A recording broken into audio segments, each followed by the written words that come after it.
Carolina People has scored big with this morning's guest. You'll meet him coming up next.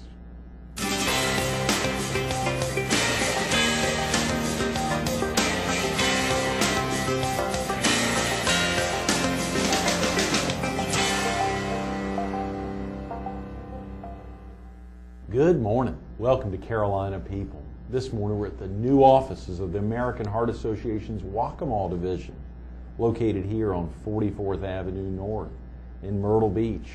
We're focused on SCORE's Chapter of the Year, the Grand Strand Chapter. We were visiting with its Vice Chair, Bill Cole. Good morning, Bill. Hey, good morning. Thank you for having me. Thanks so much for coming in early on a Thursday morning here. What about the Heart Association's new office? Oh, it's lovely. Isn't it amazing? Oh, it's really nice. What about a SCORE at offices like this? You probably never leave the office. No, we probably would never go out again. I don't know how they get out and have heart balls and ride-a-thons and, of course, heart walks with beautiful offices like this. Oh, this is very nice. It is, but they are out on the street. We had Ryan Hannon with us earlier this week, the Director of Corporate Relations, who's helping get ready for their big heart walk on October 18th, and the Chief Executive of Human Resources at HTC will be with us tomorrow morning, who is this year's chairperson for the walk. So they got a lot going on at the American Heart Association. Of course, SCORE, the South Carolina Chapter of the Year. Congratulations. Thank you.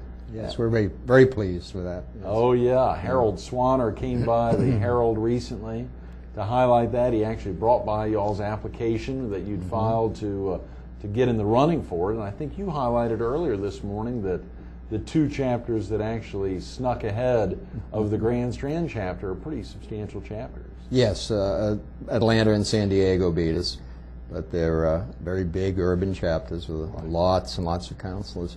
But they did some very nice things too. Oh yeah, just as we did.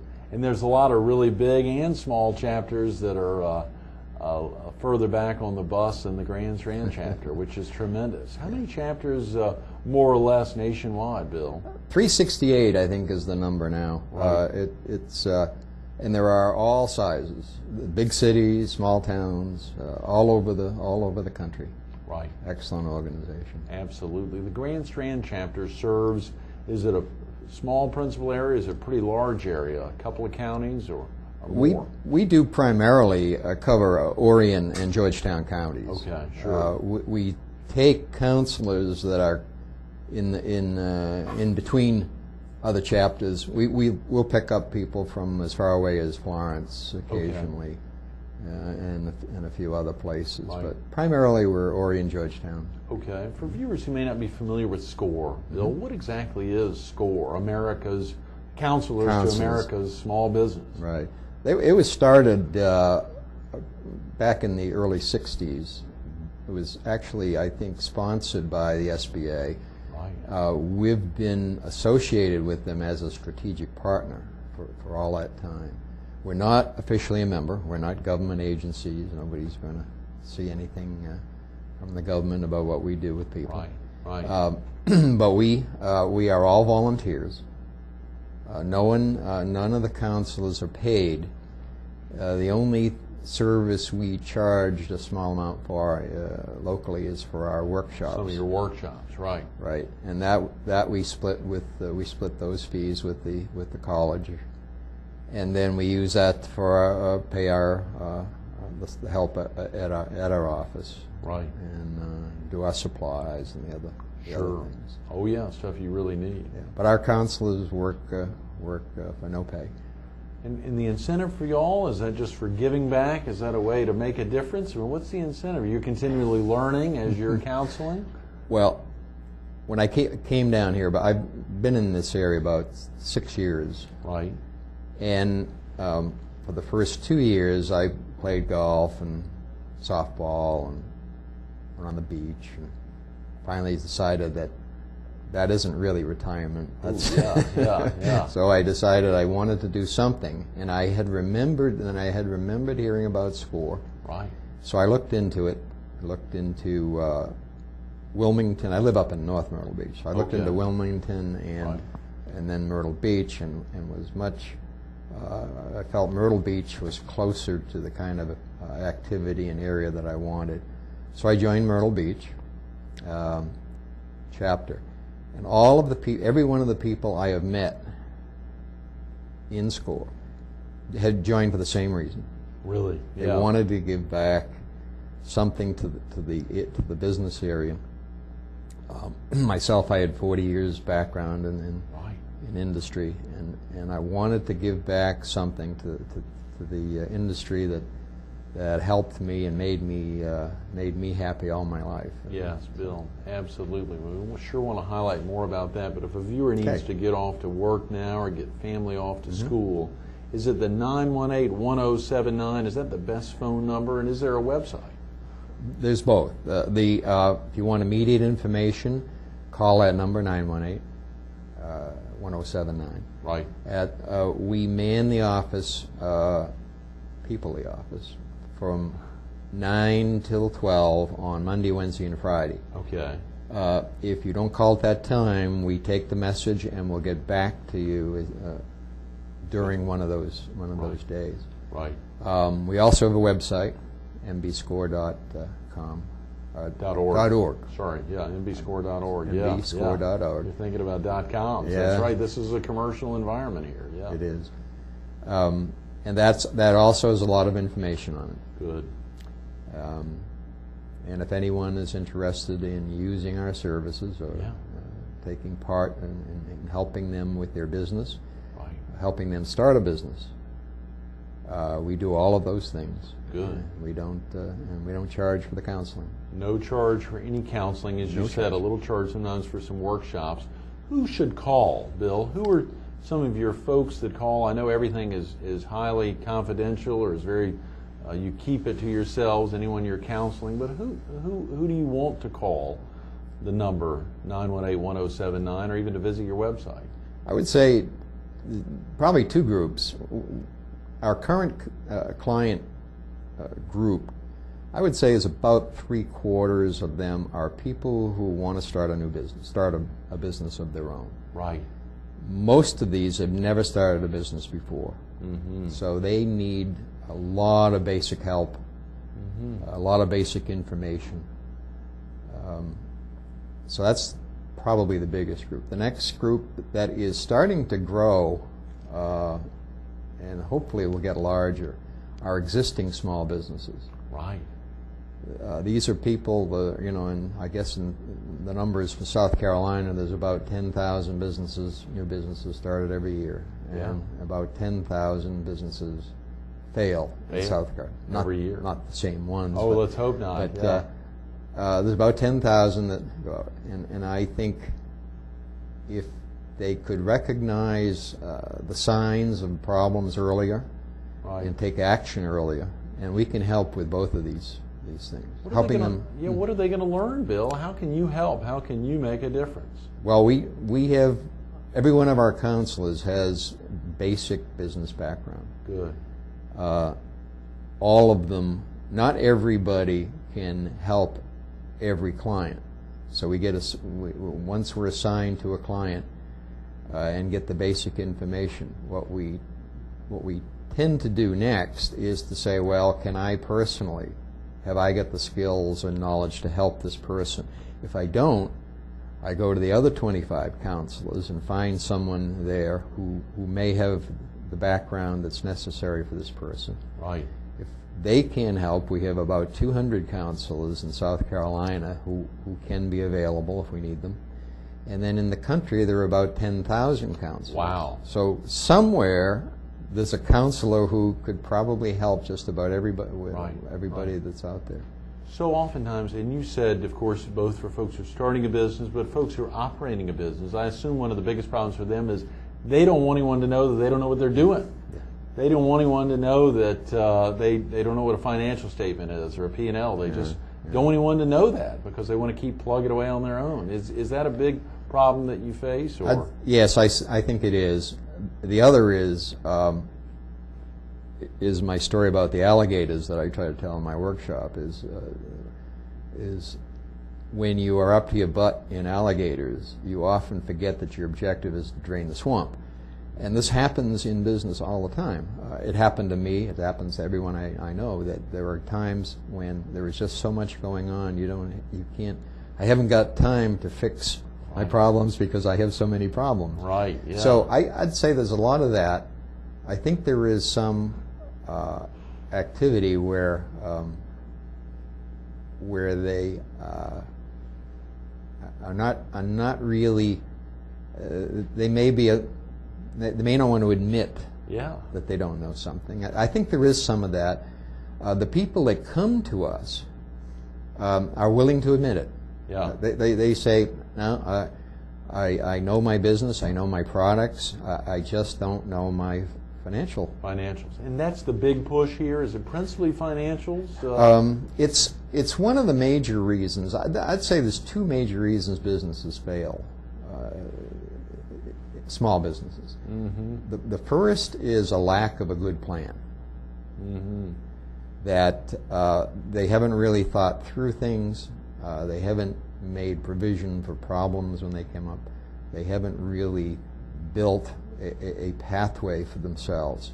So they take whatever pathway they happen to see that day. Mm-hmm. This can result in failure.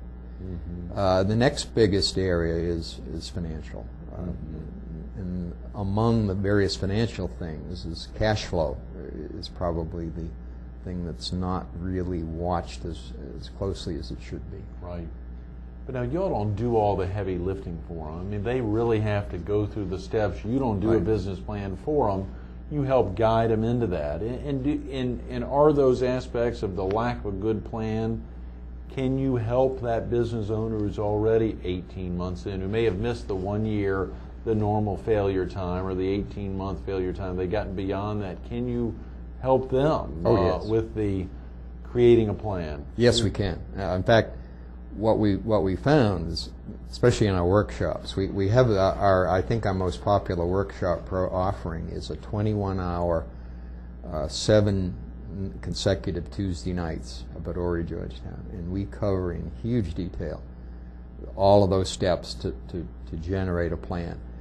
And we actually have homework assignments, and we do things with them.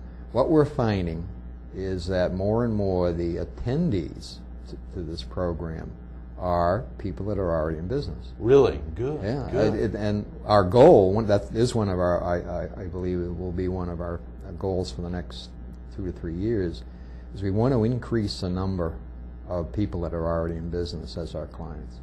That is great.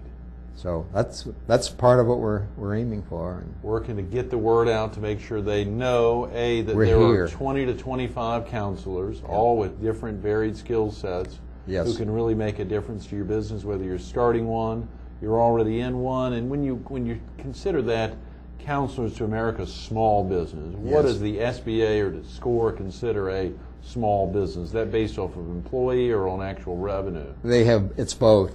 Or either, I guess, 500 people or so many million. I've forgotten the exact number, but I would say in our area, I would guess of the total number of businesses here, we're probably in the 90% range for small businesses. Okay, so what size would that be, and what kind of revenue ranges are you thinking about? I mean, is that 5 to 10 employees, 5 to 15, or is it anything under 500? Or yeah, I would say the large majority of them is probably less than 50 employees. Less than 50? Yeah.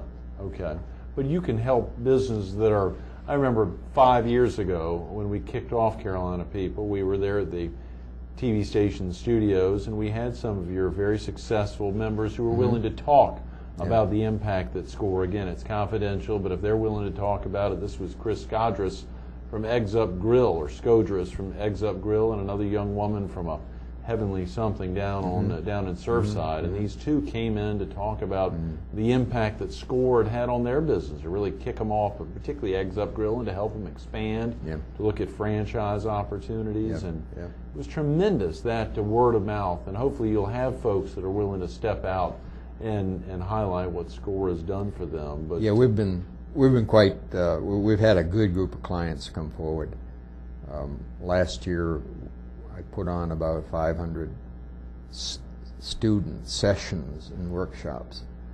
And to me, even though I'm giving the same lesson over and over again, to me, each night that I walk in is absolutely a brand new experience, because the people have Yeah. And the types of business they have are just fascinating Right. to see them think about it and, Right. and show us their passion and competence Yeah, yeah. in this business. You've got some tremendous volunteers that have been there for a long time. We've heard John Bonsignor has been with us to talk, Bob Yes. Chekenek, Yes. obviously Harold Swanner talking it up, Bob Gorosky, Yes, Bob. who's a tremendous supporter and someone with a similar accent to yours. So y'all must have. But real quick about yourself, you said you've been here about 6 years. Yes. Bill, you came here from. The last place I lived before I moved here was New Jersey. Uh-huh. And I had prior to that worked literally all over the country and done some tours offshore, Brazil and Ireland and Right. the other places. Right. But my wife and I have moved and been all over the You've country. got some connection to a little further north or north. I would say, yeah. You grew up where? I was born and raised in Massachusetts. I was about to say, forgive me. Yes, there's some Massachusetts. Well, I've lost most of that accent, except when I go back up there, I pick it back up within It's shining now. minutes. I'll let you know that. Yeah, within minutes. That's good. That's good. That's exciting. 843-918-1079. Yes. And of course, nbscore.org. A lot of great information there. I think there's a link to the SBA.gov, Yes, there the is. Small Business Administration website. And as you said, if folks call the number, if it's other than the Monday, Wednesday, Friday, 9 to noon, they can leave a message. Someone will get back to them. And of course, the confidential nature is critical. But I'm sure a lot of folks want to know, what are some of the things, and you highlighted Horry Georgetown Tech, are they one of your locations for where you have your workshops, or the only location? It's the one where we offer to the public. We've worked this out with Horry Georgetown, so we're part of their continuing education program. Right. So we do most of our workshops there. Good. However, we do them at a number of the Chamber of Commerce's. We run them there. We run them in Georgetown, Conway, North Myrtle Beach. Right. Since I've been here, we haven't done one yet in Myrtle Beach or Loris, but they're interested. It'll and happen, yeah. I'm sure we will be doing them. Yeah. So we do a lot of those. I've even done some where a group will call me up and say, can you come tell us about starting a business, or come tell us about SCORE, and we put on workshops of all kinds. Not to cut you off, Bill, you highlighted that one of the two major reasons why businesses fail, but that first one of lack of a good plan. Right. Well, just for viewers to get a sense, we've only got about 5 minutes, but for viewers to get a sense of what are some of the practical techniques, do you actually, during the 21 hours, those 7 days, Tuesdays in a row, you actually go through some of those steps of breaking down how you do a business plan, or just what are some of the basics that a viewer may pick up if they call the phone and they come out to some of the workshops, or have you come to them, or they come to you? Bob Chekenek, who you mentioned before, and I have built the current workshop program, and we took the approach that there were many good how to start your business programs, but they tended to be a recitation of a list of items. It's a laundry list here. Do this, do this, do this. And at the end of going through a number of these, we decided that we were going to do this differently. And the way we do it is we look at what we call the management cycle, which starts with an objective, in this case, the business idea. So we spend a lot of time talking about how do you define your business idea. We show them all the things that really needs to be considered, and then have them write a 50-word summary of their business idea. We critique that and help them move forward. Now, once they have that locked in and have a focused business idea, they then can move to a series of steps. And we try to lay these steps out for them sequentially. Here's what you would do first. Here's what you would do next, and so forth. Too often, when people try to describe this thing, they just start listing. So what we try to do is to show them in the sequence that they should be attacking these things. Developing the business plan starts with having a good market plan. After you have your business idea, then you go to find out your market plan. Who are your customers? How many are there? How many do you expect to get? What prices will you charge? What are your products or services? We spend a lot of time talking about market plans. Then we talk about a project plan. The project plan will be the steps you take from that day we meet till the day you open the door and start making lots and lots of money. Right, yeah. What are the steps to take that, and how do you manage that plethora of activities? We then spend considerable time on financial plans. We talk about what they are, what the difference between a cash flow and a income statement are, what a balance sheet looks like, what is a break-even analysis, and why is it important that you do these. And Bill, you kind of like it when folks have no clue what you're talking about. You're talking to them in a foreign language, because then it's going to be much more exciting for them to really learn it. And you're seeing the bulbs flash, flash, flash. Yeah, and that I think is one of the most, to me, special things about the workshops. Is to see this and look for who's still looking puzzled. Right. Who's not getting this? The light bulbs flash, sure. Yeah, and then I try to spend time with them. And one other good thing, especially the 21-hour, is the workshop people get to know each other. Good. Yeah. They start helping each other. Good. So we have this interaction that is done there. Even though they know they're keeping stuff confidential or otherwise within themselves. Yeah, we spend time on that right up front, talking about that. About, don't tell us anything you don't want anyone to know about in that workshop. Right, in the workshop. Because I'll guarantee I won't say anything, but I can't guarantee what your fellow students are going to do. Sure. So we've had people that would not tell us the specifics of what they were doing in the workshop. But would in a one-on-one. On one-on-one, sure. they would, yes. They would on a one-on-one. Yeah. Can small businesses start up and launch successfully without a business plan, Bill? No. I've seen them start up without a written business plan. Right. In other words, the person doing it has it all in his head. I'm going to do this, I'm going to do this, I'm going to do this. And he's got it in his head. And there are probably some kinds of businesses where they're so simple in terms of its structure and product offerings that you might get away with it. Yeah. But more often, that's really the exception, I think, that proves the rule. Almost everyone who fails, put it a different way, anyone who doesn't have a business plan is certainly at high risk of failure. And what we try to do is let's reduce that risk. Anyone who doesn't have a written business plan is at a much higher risk of failure. Yes. That's very important. We got a minute. Okay. When you think of y'all's vision for the future, and SCORE has a lot of goals. We haven't even had a chance to talk about SCORE U. Yeah. We haven't had a chance to highlight your winning the second runner-up nationwide, and obviously the South Carolina chapter of the year, other than to touch on them slightly, but big goals in the near term. You're the vice chair. Obviously, you're focused on the future of SCORE, yes. The Grand Strand chapter. What are y'all really pushing towards, Bill? Okay, I think what we see coming along is a huge growth in number of businesses in our area.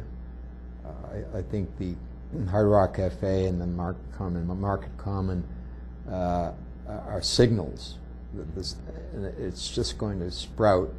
There's going to be more and more and more small businesses starting. Right. I believe we have, as a chapter, have to be ready.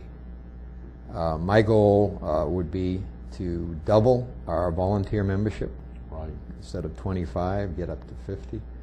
I would want to be able to at least double the number of clients we handle.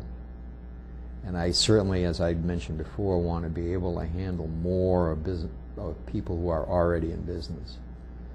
So that's what we want to do, and programs like this and the Herald and others, I think, can help us, give us the publicity that we need. Let everyone know we're there and what Yes. we're offering. And We'll have to get you back another time, Bill, to find out what makes Hey. you tick. But thanks so much for being Thank with you us for having this me in morning. this morning. Thank you. Absolutely. Stay tuned to more Carolina People with Bill Cole, the Vice Chair of the Grand Strand chapter of SCORE, coming up next. We have experienced, hands-on people to help you get started in business and stay in business. And if you're already in business, to keep going and growing stronger every day. Wasn't that a great quote of Bill's, to think about that? And didn't you love that alligator idea, the alligator story? If you can't remember what I'm talking about, go online this Friday to carolinapeople.com and watch this interview again, because it's a great example of what all you can pick up at SCORE. And you've got to remember this number, 843-918-1079, 1079, 918-1079. Give them a call. Call them now. Call them right now. You can leave a message. Someone will get back to you, if not today, tomorrow. They want to make a difference for you. Of course, mbscore.org. A lot of great information online. The SCORE chapter every day, the Grand Strand chapter. There's a reason they're the South Carolina chapter of the year. There's a reason they're second runner-up nationwide of the 368 SCORE chapters nationwide. Think about that right here. Horry, Georgetown counties, the difference they're making every day. Counseling through small workshops and one-on-one is tremendous. Bill Cole's just one of many. They want to keep adding more counselors, growing the number of folks they serve, and doing just that, making a difference every day. Bill Cole, thanks so much for being with us this morning. You.